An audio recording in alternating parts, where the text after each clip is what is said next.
It kind of touched me a little bit because, you know, I grew up here in, you know, California.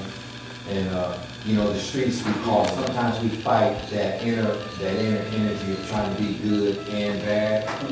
So I was kind of relating that with that, you know, the pull between the good and the bad that we fight on our inside.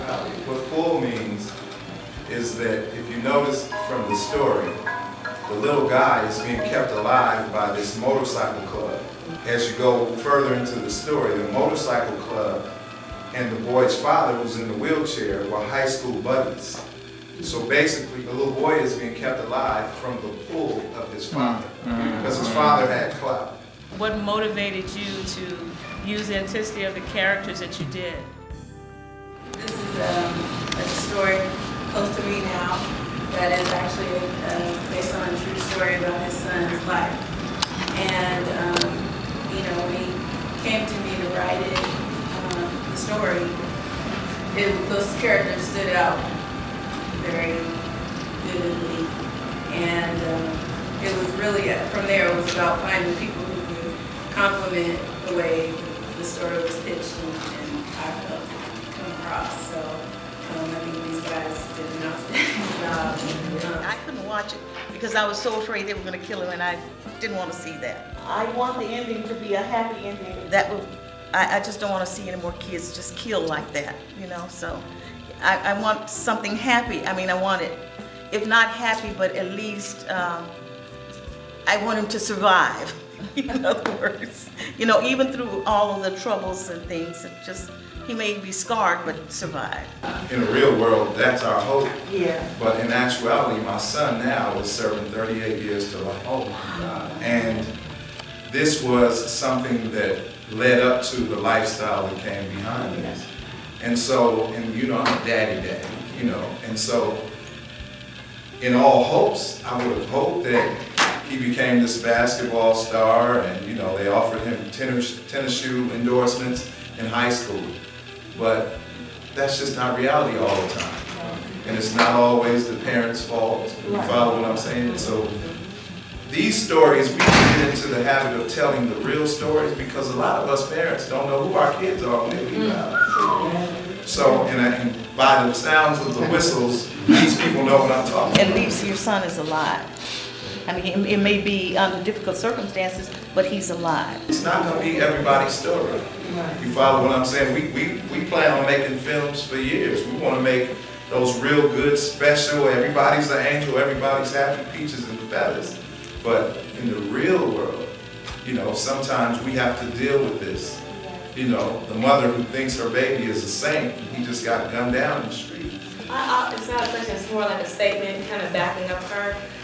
Because on the news, on the radio, on all this reality TV that we're being fed now, it's all negative. And at some point, us creative people need to turn it around. We need to start showing the positive side of life.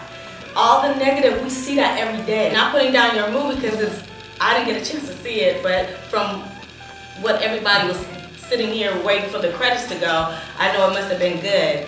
So I applaud you for that. But I'm just saying, we have enough. It's like, when do you say enough to reality? You know what I mean? I respect what you guys are saying. I get tired of it as well. But at the same time, in order to fix it, you have to get the attention. I think there's room for every story to be told. Because if we pretend like it's not there, then, you know, how do you bring light to a flawed system, like the three-strike system, like any other, like the penal system in general.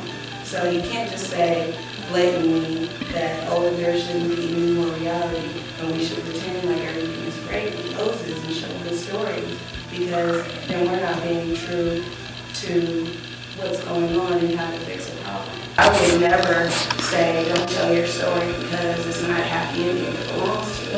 I say, tell whatever story you want to tell, and whoever it touches, tell that story. You know what I mean? So it's not going to be for everyone. Yeah, if I can just jump into the mix in the same way, I share a career background that you do. And it seems to me it's so much about intention. you know, whether it's so-called reality show, I'll put that definitely in air quotes. So when you have something real, or at least destructively is real with your production, I think it's all about intention. It's to bring greater awareness. And so many of the films that we've seen today there's an intention, whether it's vocalized or just inherent, of bringing light to a subject matter, or more light to it, or a deeper awareness, or something that isn't out there as much. So I really just love that. I saw it as positive. Just for the young guy sitting in the front seat, or somebody that might be in a situation, or someone that, you know, is struggling on the street. You could have a gun in your face, and that's reality. So I see it, I see it totally different. The thing that you won't see in this short is that his father was a war hero that got wounded. You never seen a mother. It was a single father taking care of his son. What we thought was to try to kill some of the stereotypes. All young black males are not gang members. Right? All black male fathers are not dogs. And all motorcyclists are not gangs. You follow what I'm saying? And so realistically, once we get into the feature, you'll see that we really chopping up some of those that misconceptions of what we think our people are. At the end where he cried, the tears, was that real? Because all throughout the short, he was echoing what his father was telling him. And it seems like at that moment, with that gun in his face, he finally got it. It got real. You know, it got really real. That sentiment was there as a positive thing, that now the light bulb goes off, then maybe I can make a change. If you're going to make that change, so be it. But if not, you know, so be it as well. But at least you got the light bulb to go off. We need more happy things, is all I'm saying. Well, I've left some happy films and didn't have nothing to say. Wasn't nobody talking. What we did was create a film that got everybody in this room talking. Yeah. There's been some laughter, there's been some all right, there's been some tears in this little room. Right. So if we can just create the atmosphere where we can talk, we can fix anything in the world. But we have to talk. Yeah. And as a filmmaker, as an artist, you can't take anything lightly. You know, when I did my first movie, which was He Who Finds a Wife, I thought for sure it would just be a blip on the map and nobody would care. Well, to this day, that was in 04, 05, I get emails, phone calls, text messages, Facebooks, I mean, all kinds of feedback based on that one film.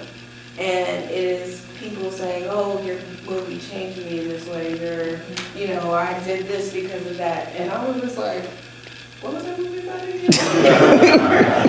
But I realized that I didn't ever want to tell a story that didn't mean anything to me, because it was going to reflect on somebody in either a negative or a positive way.